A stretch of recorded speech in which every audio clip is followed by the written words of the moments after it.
एक बढ़िया सा संदेश लोगों के बीच में जावे, एक मानवता के लिए कोई सूत्र जाए कि हम ठीक से जीवन कैसे जी सकें। आज ये युवा बड़ा परेशान है, बड़ा दिमाग से परेशानी में वो जी रहा है, उसके सूत्र कथा के माध्यम से दिए जा रहे हैं। और एक प्रमुख बात यह है कि जिस समय गौ माता का रक्त धरती पर गिरने से बंद हो जाएगा, उस दिन देश की हर समस्या का समाधान हो जाएगा। आपके न्यूज़ चैनलों के द्वारा लोगों तक ये संदेश पहुँचे कि गौ माता मंदिर है, गौ माता अस्पताल है, गौ माता ही हमारा धर्म है, गौ माता सनातन है। गाय बचेगी तो सब कुछ ठीक रहेगा, पर्यावरण की शुद्धि रहेगी, वृक्षों को ताकत मिलेगी, लोग हैं वो बीमारी से बचेंगे। एक ऐसी 84 लाख योनियों में गौ माता ऐसी है जो ऑक्सीजन लेती है तो ऑक्सीजन ही देती है, नहीं तो और जितना भी जीव है वो सब ऑक्सीजन लेके कार्बन डाइऑक्साइड छोड़ते हैं। कितनी भी भयंकर टीबी की बीमारी हो जो गौ माता के पास बैठे और उसकी वो बीमारी खत्म हो जाती है। कितना भी भयंकर डायबिटीज हो, गौ माता का गोमूत्र लेने से वो बीमारी समाप्त हो जाती है। लोगों को ये जानकारी तो मिले, दवाइयाँ खा खा करके लोग मर रहे हैं। तो ये संदेश आपके चैनल से लोगों के पास तक पहुँचे। मैनपुरी की धरती पर इतना बड़ा अनुष्ठान, इतना बड़ा ये आयोजन हो रहा है, ये किसी नाम के लिए, पार्टी पॉलिटिक्स के लिए नहीं, एक समाज के कल्याण के लिए हो रहा है, गौ माता के संरक्षण संवर्धन के लिए हो रहा है। मैंने अन्न छोड़ा है, मुझे 6 साल हो गई हैं, सिर्फ मैं गौ माता के दूध पर रह रहा हूँ और ये संकल्प लेकर के बैठा हूँ कि गौशाला की एक छत के नीचे 1 लाख गौ माता को पूरा करना है। सरकार के कामों को हम लोग करने में लगे हुए हैं।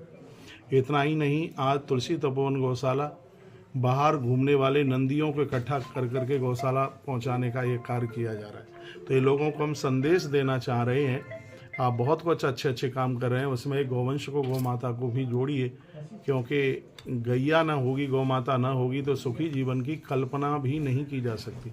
हमारा संदेश ये सरकार के पास तक पहुँचे। गवर्नमेंट यदि गौशालाओं को पैसा दे रही है तो उसका निरीक्षण भी तो करे कि थैले में ही गौशालाएं कि धरती पर काम भी चल रहा है। इतना बड़ा घोटाला हो रहा है तो ये सरकार को इसके ऊपर भी तो जोर देना चाहिए। यदि काम नहीं हो रहा है तो जो पैसा दिया जा रहा है उसको बंद किया जाए। यदि आप पैसा दे रहे हैं तो उसको देखिए तो सही, के काम हो क्यों नहीं रहा है, ये सब घोटाला क्यों हो रहा है। आप यदि सरकार पैसा दे भी रही है तो गौ माता फिर बच क्यों नहीं रही है, गौ माता को संरक्षण क्यों नहीं मिल पा रहा है। आपके चैनल के माध्यम से मैं सरकार के पास तक, लोगों के पास तक ये संदेश मैं भेजना चाहता हूँ। और हमारी ये बातें नकली नहीं है, ऐसा नहीं है कि ये अकेले बोलने के लिए ही है। हम लोग गौ माता के संरक्षण में, गौ माता की सेवा में लगे हुए हैं।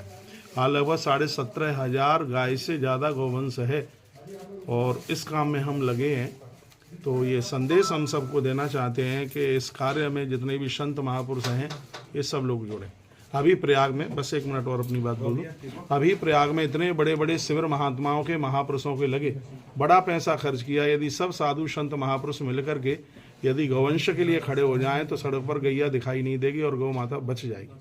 अच्छा, अगर जो बात करें, जैसे कि आप गौ माता की सेवा की बात कर रहे हैं, लेकिन जो है ना आपकी ही सरकार में जो है कई जो है जो कट्टू खुले हुए हैं। मुझे तो ये भी नहीं पता है कि मेरी सरकार कौन सी है। नहीं, आप कह रहे हैं भाजपा की सरकार में जो ऐसा कुछ भी नहीं है। कट्टू खुले हुए हैं, उनको उन पे प्रतिबंध क्यों नहीं लगाया जा रहा? आप ऐसी बात मत बोलिए कि आपकी सरकार सबकी होती है, ठीक है। हम किसी एक पार्टी से जुड़े हुए नहीं है, जो भगवान का है वो हमारा है। लेकिन ये बात बिल्कुल सही है कि इस समय श्वास लेने में कठिनाई नहीं है जी। हाँ, बढ़िया है, यूपी मुस्कुरा रही है। ये पहले का समय भी हमने देखा था कि गायों को उठा उठा कर कैसे भूषण खानों में भेजा जाता था जी, लेकिन आज वो स्थितियाँ नहीं है भगवान की। लगातार जो है ना पार्टी के ही जो है ना विधायक कह रहे हैं कि भूषण खाने चल रहे हैं और पार्टी के ही लोगों के चल रहे हैं, उन पर प्रतिबंध क्यों नहीं लगाया जा रहा? यही तो आपके चैनलों के माध्यम से हमें ये संदेश पहुंचाना चाह रहे हैं कि गैया कट रही है, लाइसेंसों को खत्म कर दिया जाए बिल्कुल भी। लोग कहते हैं पैसा कहाँ से आएगा, तो गाय काट करके पैसा आवे तो इस देश को ऐसे धन की बिल्कुल जरूरत नहीं है। पहले भी तो ये देश चलता था, पहले भी तो चलता था, गायें कटती थी उस समय। देश की आज़ादी के समय पर इतना गौवंश था, 32-33 करोड़ गैया थी, आज 2.5-3 करोड़ गैया बची होगी। पहले एक व्यक्ति के हिस्से में 150 गाय आती थी, आज 73 लोगों के हिस्से में एक गैया नहीं आ रही है, ये आंकड़े बता रहे हैं। तो वही तो हम संदेश देना चाहते हैं। और इसमें कहीं सरकार को ही दोषी नहीं ठहराया जाएगा। जो लोग गैया का दूध दोह करके सड़कों पर छोड़ देते हैं, बिल्कुल ठीक नहीं है।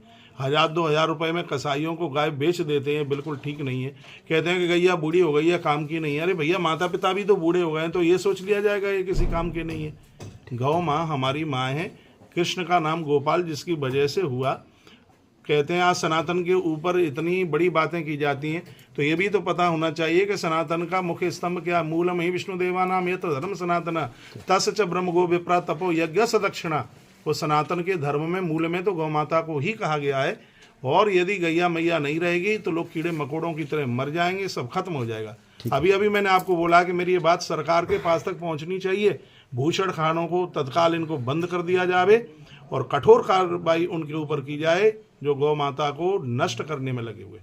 Thank you. आपके चैनल से मैं ये कहना चाहूँगा कि शिव महापुराण का यह अद्भुत आयोजन जनमानस के कल्याण के लिए, ये कोई पार्टी पॉलिटिक्स वाला कार्यक्रम नहीं है, ये जनहित के लिए ही है। शिव महारात्रि के समय पर भगवान महादेव से हम सीख रहे हैं, जो विष पी करके सबको अमृत पिलाते हैं। अच्छा काम करने के लिए जाओगे तो समाज की बुराइयां झेलनी पड़ेंगी, लेकिन उसका परिणाम अमृत के रूप में ही होगा।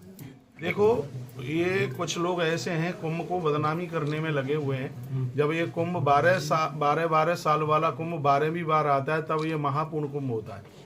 और ये अभी महापूर्ण कुंभ ये जो 144 साल के बाद में आया है। मैं आप सबको कहना चाहूँगा, देखिए बिना प्रमाण के तो कोई बात कही नहीं जाती। पूरी धरती की 1 लाख बार परिक्रमा की जावे, तब उससे जितना पुण्य प्राप्त होता है, एक कुंभ स्नान करने से उतने फल की प्राप्ति हो जाती है। अश्वमेध सहस्त्राणी वाजपेयी 97 वाजपेयी 100 यज्ञ, अश्वमेध हजारों यज्ञ किए जाएं और पूरी धरती की 1 लाख बार परिक्रमा की जाए, उससे जितने पुण्य की प्राप्ति होती है, एक महाकुंभ की यात्रा करने से उतने फल की प्राप्ति हो जाती है। तो ये सब बनावटी बातें नहीं है। आज लगभग आधा भारत प्रयाग में पहुंचा है, आखिर में कोई तो बात रही होगी। और ये साल 2 साल 10,000 पुरानी बात नहीं है, ये लाखों वर्ष पुराना है। इसका इतिहास, इसके सब प्रमाण मिलते हैं। ब्रह्म पुराण में कुंभ की महामहिमा का वर्णन किया गया है। गौ रक्षा को लेकर जिस तरीके के आप भी गौशाला है, आप भव्य गौशाला है, हाँ, क्या पूरे सनातन धर्म को एक गौ माता रक्षा के लिए कोई एक अभियान चलाना चाहिए जिससे गौ माता सुरक्षित हो सके? बिल्कुल, इसी बात के लिए तो हम लगे हुए हैं। मैं कुंभ में जहाँ जहाँ पर्वों में गया, मैंने उनके शिविरों में गया, मैंने महात्माओं को भी बोला, मैंने संतों को बोला, और मैं किसी की आलोचना नहीं कर रहा हूँ। ऐसे भी मंदिर है, ऐसे भी आश्रम है जिनके यहाँ पर पॉलीथिन में दूध आता है, दूधिया की टंके से दूध आता है। प्राण प्रतिष्ठा महोदधि जैसे महान ग्रंथों में लिखा है कि किसी मंदिर की प्राण प्रतिष्ठा कराएं, उससे पहले उसके महाअभिषेक के लिए गौ माता की व्यवस्था करें, गौ सदन बनाएं। पहले के राजा महाराजाओं ने जमीनें गौ माताओं को दे दी, लेकिन आज गौ माता की गोचर भूमि को हड़पा जा रहा है, और ये बिल्कुल ठीक भी नहीं है। मैं एक बार नहीं 100 बार ये कहूँगा, जब तक इस देश में गौ की रक्षा नहीं होगी, तब तक देश खुशहाल नहीं हो सकता। युवाओं की एक ताकत है गोधन, इसलिए सबको ये संकल्प लेना चाहिए कि हर व्यवस्था से, हर स्थिति से हमें गोवंश को बचाना ही है। अयोध्या के एक महाराज जी ने प्रधानमंत्री जी को हिंदू राष्ट्र के लिए अपने खून से एक पत्र लिखा है, उस पर इसको कैसे देखते हैं? हाँ, मैंने सुना है कि ऐसा कुछ हुआ है, ना तो मैंने वो पत्र पढ़ा है। यदि उन्होंने कुछ संदेश दिया है तो उनकी भी कुछ बात सुन लेनी चाहिए। उन्होंने काय के बारे में पत्र लिखा है। धन्यवाद।